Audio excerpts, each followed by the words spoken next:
Hello বন্ধুরা, সবাইকে welcome জানিয়ে আজকের ব্লগটা শুরু করছি। তো আশা করব সবাই খুব ভালো আছো। ভিডিওটা শেষ পর্যন্ত দেখো, তোমাদের সঙ্গে আজকে অনেক কথা শেয়ার করব। তো সকালবেলা উঠে তো প্রথমে সবার আগে কাজ থাকে ঘরের বিছানাটা ভালো করে পরিষ্কার করা। তো বালিশগুলোও গুছিয়ে নিলাম, বিছানার চাদরটা আজকে চেঞ্জ করেছি, বালিশের কভারগুলোও চেঞ্জ করেছি। এখন বৃষ্টি হচ্ছে, একদিনও রোদ্দুর উঠছে না, প্রায় 10-12 দিন হয়ে গেল রোদ্দুরে দেখাই পাচ্ছি না। তো দেখো, তারপরে একটা ঘটনা আমার চোখে পড়লো। একটা প্রজাপতি উড়তেই পারছিল না, মামা আমাকে দেখালো। তো আমি গিয়ে দেখলাম যে ওর পাশে বিড়াল বসেছিল আর বিড়ালটা নিয়ে ওকে খেলা করছিল। দেখো, ওর দুটো পাখনা এক সাইডে কেমন একটা ভাঁজ পড়ে গেছে, আর একটু হলেই পাখনা দুটো ওর ভেঙে যেত। কি বলবো, আমার চোখে পড়েছে। বিড়ালটাকে আমি তাড়িয়ে প্রজাপতিটা আমি তুলতে যাচ্ছিলাম, হাত দিয়ে তো পারছিলাম না। ওর হয়তো ব্যথা লাগছিল, সেই জন্য আমি একটা ফুলের সাথে আলতোভাবে ওকে তুলেছি। অনেকবার পড়ে গেছে তোলার সাথে সাথে। তো যাই হোক, তারপরে দেখো ওকে আমি একটা গাছের ওপরে রেখে দিলাম। ও অনেকক্ষণ কিছুক্ষণ পরে বিশ্রাম নেওয়ার পরে যখন ওর শরীরটা ভালো লাগছিল, ও মনে হয় ওখান থেকে উড়ে চলে গেছিলো। তো তারপরে রান্নাবান্নার দিকে আসলাম। আজকে রান্নাবান্না হচ্ছে একটু সজনে পাতা ভাজা, খেতে ইচ্ছা করছে, অনেকদিন হয়ে গেছে খাইনি। আর সজনে পাতা খাওয়া তো খুবই ভালো শরীরের পক্ষে, এর গুণ সম্পর্কে তো বলে শেষ করা যাবে না।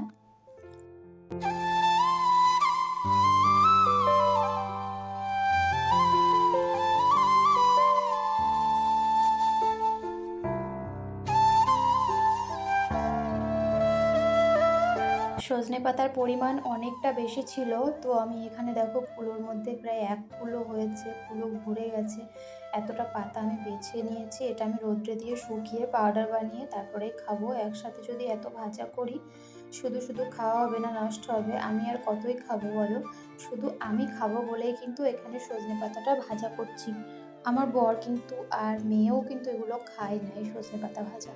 তো শুধু আমার জন্যই করছি। একটু কালো জিরে আর অর্ধেকটা শুকনো লঙ্কা ফোড়ন দিয়েছি, পরিমাণে যেহেতু কম সেই জন্য কম কমই জিনিস। দেখো, এখানে অর্ধেকটা পেঁয়াজ দিয়েছি। পেঁয়াজ দিলেও হয়, না দিলেও হয়, তো আমি আজকে পেঁয়াজ দিয়েই করছি। ওই জোর কমিয়ে, গ্যাসের জোরটা কমিয়ে ঢাকা দিয়ে দিয়ে আলতোভাবে, একদম ধিমি আঁচে ভাজতে হবে। কিন্তু খুব সুন্দর লাগে খেতে, গরম ভাতের সাথে একদিন খেয়ে দেখো যারা এখনো পর্যন্ত খাওনি। আর সব থেকে বড় কথা যে সজনে পাতা খাওয়া শরীরের পক্ষে খুবই ভালো।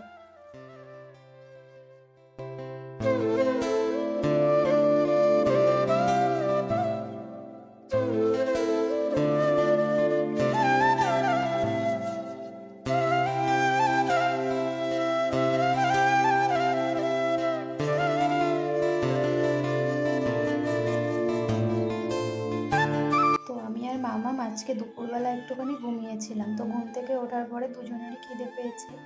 তো আমি আবার একটু কাজ বাজ গুছিয়ে তারপরে যাব রান্নাঘরের দিকে, একটু চা বানাবো। তো তাড়াহুড়োর মধ্যে আর কি করবো বলো? এখন আর মনে হয় না যে আধা ঘন্টা 1 ঘন্টা খাটাখাটনি করার পরে কিছু একটা বানিয়ে একটু টিফিন বানিয়ে খাই। তার থেকে মনে হয় যেন এই সময়টা আমি কাজে লাগাই, সংসারের কাজ, বা মামাকে কিছু একটা শেখাই, বা নিজে কিছু প্র্যাকটিস করি, তাতে করে আমার অনেক কাজে আসবে। সেই জন্য শর্টকাটের মধ্যে একটু চা বানিয়েই খাই যেদিন প্রচণ্ড পরিমাণে খিদে লাগে। আর না হলে ওই সন্ধ্যাবেলা সেরকম কিছু খাওয়া হয় না, দুধ আর হরলিক্সটাই খাই। আর তারপরে তো রাত্রে ডিনারে ভাত খাই। সকাল সকালে খাওয়া দাওয়া করি এখন। তো আমি এখন জামা কাপড়গুলো গোছাবো, তার আগে নিজের মাথাটা একটু ভালো করে আঁচড়ে নিলাম। ভালো বলতে ওই পুরোটা এখন আর মাথা আঁচড়ানো হবে না, অনেকটা পরিমাণে চুল উঠবে আঁচড়াতে গেলেই। এখন আর মাথাটা খুব কমই, চুলে জ্বরটা ছাড়াই। এত বৃষ্টি হচ্ছে আর চুল ভেজা থাকছে, চুলের গোড়া নরম হয়ে যাচ্ছে।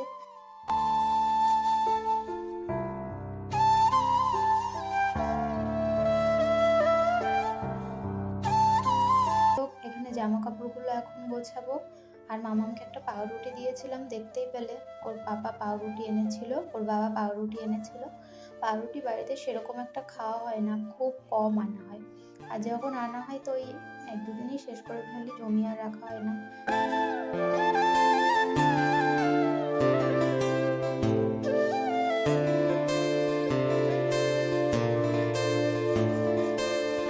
আমি আর মাম্মাম এখন খাবো হচ্ছে চা দিয়ে। আমার ওই যে খিদে খিদে পেয়েছে একটু, তো আমি চা বানাচ্ছি। মামামের জন্য চা না বানালে তো আবার হবে না, ও চা খায়। তো ওকে একটু দেবো আর আমি একটু খাবো। তো সন্ধ্যাবেলা এসেছিলাম, সন্ধ্যাবেলা না, বারবার সন্ধ্যাবেলা হয়ে যাচ্ছে। তো যাই হোক, আমি চা বানিয়ে ঘরে গেছি তখন বাজে 7:35। আর তোমাদেরকে এখন পুরো ঘটনাটা আমি বলবো কি হয়েছিল। ভিডিওর প্রথমে তোমরা যে জিনিসটা দেখতে পেলে, তো সেই জিনিসটা সম্পর্কে আমি তোমাদেরকে এখন বলবো এবং সবাইকে একটু সাবধান করবো আমি। তো চলো তোমাদেরকে বলি, মন দিয়ে শোনো। চা বানিয়ে যাওয়ার পরে ওই যে বললাম একটু খিদে খিদে পেয়েছে, তাড়াহুড়োয় ছিলাম। আর সন্ধ্যাবেলা কেউ তো বাড়িতে নেই, মামা আর আমি। হাজব্যান্ড তো দোকানে, শ্বশুরমশাই গেছেন গানের টিউশনিতে। এদিকে শাশুড়ি মাও দোকানে বসে আছে, বাড়িতে একটা মুদিখানা দোকান আছে। আমি আর মেয়ে, সেই জন্য আর 3টে লাইট কি জন্য জ্বালাবো, 3-4টে লাইট শুধুমাত্র গেটের লাইটটাই জ্বালানো ছিল। তাছাড়া এখন এই রান্নাঘরে এসেছি, রান্নাঘরের লাইটটা জ্বলছিল, ডাইনিং রুমের লাইটটা জ্বলছিল। তো আমি যাওয়ার সময় তো লাইট সব বন্ধ করে দিয়ে তাড়াহুড়ো করে যাচ্ছিলাম। আর আমার পায়ের তলায় মনে হলো যেন একদম ঠান্ডা নরম একটা জিনিস আমি পাড়িয়েছি। সঙ্গে সঙ্গে মানে আমার পাড়িয়েছি যে আমার তখনই মনে হয়েছে যে আমি ওই জিনিসের ওপরেই পা দিয়েছি। মাথাটা তো চ্যাপ্টা মতো, তোমরা দেখতেই পেলে, নর্মাল জিনিস তো নয়, বিষধর জিনিস, বিষধর ওই জিনিসটা, সেই জন্য মাথাটা একটু আকার তো অন্যরকম থাকবে। আর আমি লাইট বন্ধ করার সাথে সাথেই আমার মন বলছিল যে অন্ধকারের মধ্যে যাচ্ছি, ফোনের ফ্ল্যাশটা কিন্তু আমি আর জ্বালাইনি, হাতেই ছিল, তাড়াহুড়ো করে যাচ্ছিলাম যে আমার পায়ের তলায় কিছু না পড়ে। তো সেই ভয়তে ভয়তে ভাবতে ভাবতেই যাচ্ছিলাম, যেই ভাবা সেই কাজ।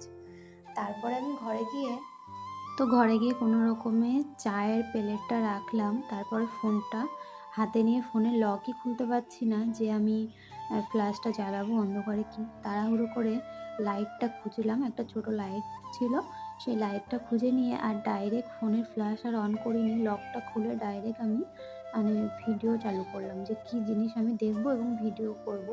তো তাড়াতাড়ি করে আমি সেই কাজটাই করলাম। তো আমি একদম ভেবেছিলাম যে নর্মাল কোনো জিনিস আমার পায়ের তলায় পড়েনি, একটা তো আন্দাজ থাকে মানুষের সবারই।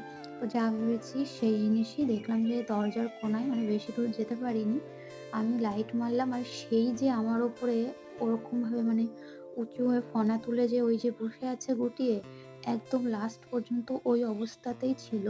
আর আমি ওখান থেকে কোথাও যেতে দিইনি, সেটা হচ্ছে সবথেকে বুদ্ধিমানের কাজ করেছিলাম। ওকে আমি কোথাও যেতে দিইনি, আমি সাথে করে একটা গামলা নিয়ে বসেছিলাম, বড় একটা, যে গামলাগুলো হয় না অ্যালুমিনিয়ামের, যে ওটা ওর উপরে দিয়ে ওকে আটকে রাখবো। তো ও তো একদম দেওয়ালের গা করেছিল, বিপদ ঘটে যেত সেটা করলে, সেই জন্য আর আমি গামলাটা দিইনি। ওর মুখের দিকে লাইটটা মেরে, জানোই তো ওই জিনিসটা যতক্ষণ না কোনো জিনিস নড়ে তার উপরে কিন্তু মানে প্রতিক্রিয়া করে না, মানে কিছু একটা জিনিস নড়বে সেটা দেখেই কিন্তু আর কি নড়বে। তো যাই হোক, ওখানে বসেছিলাম যতক্ষণ আমার হাজব্যান্ড আসছিল। হাজব্যান্ডকে আমি ডাইরেক্ট ভিডিও কল করলাম, ভিডিও কল করে বললাম যে তুমি তাড়াতাড়ি বাড়ি আসো। রীতিমতো তো ও ভয় পেয়ে গেছে যে এরকম একটা জিনিস দেখাচ্ছে আর তুমি বাড়ি আসো। আর আমি বলেছি যে আমার পায়ের তলায় পড়েছিল, ও কিন্তু ভয় পেয়ে গেছে। তো দেখো, এই যে আমি লাইটটা নিয়ে আর কি ডাইরেক্ট ভিডিওটা অন করে এদিকে এসেছিলাম, আর সেই যে আমার উপরে এরকম করে থাকলো একদম শেষ পর্যন্ত, মানে আমাকে যেন কি বলবো, কাছে গেলে একদম বাইট করবে আমাকে, এরকম একটা ওর লক্ষ্য ছিল। জিনিসটা কিন্তু একেবারে ছোট নয়, এক হাতের থেকেও একটু লম্বা, বলতে মনে এক হাতের থেকেও লম্বা, আর খুব কিন্তু বিষধর। আর সবাইকে বলছি এই বৃষ্টির মধ্যে সবাই একটু সাবধানে থেকো, চারিদিকে তো বৃষ্টি হচ্ছে, আর এতে করে কিন্তু এদের উৎপাতও খুব বেড়েছে, এরা ঘরে উঠে আসছে। তো দেখো কিরকম চকচক করছে, দেখে এখনো মানে ভয় করছে আমার, এই যে ভিডিওতে আমি দেখছি। তো কি যে বড় একটা বিপদ মানে কেটে গেছে আমার ওপর দিয়ে। আর এখানটাতে আমার মেয়ে সবসময় এখানেই খেলা করে। আর কপাল ভালো যে ওই দেখো এখনো আসন, ওর খেলনার বেলুন যে ছোট বাচ্চাদের যেটা হয়, এখনো ওখানে আছে। ও একটু আগে ওখানে খেলা করছিল।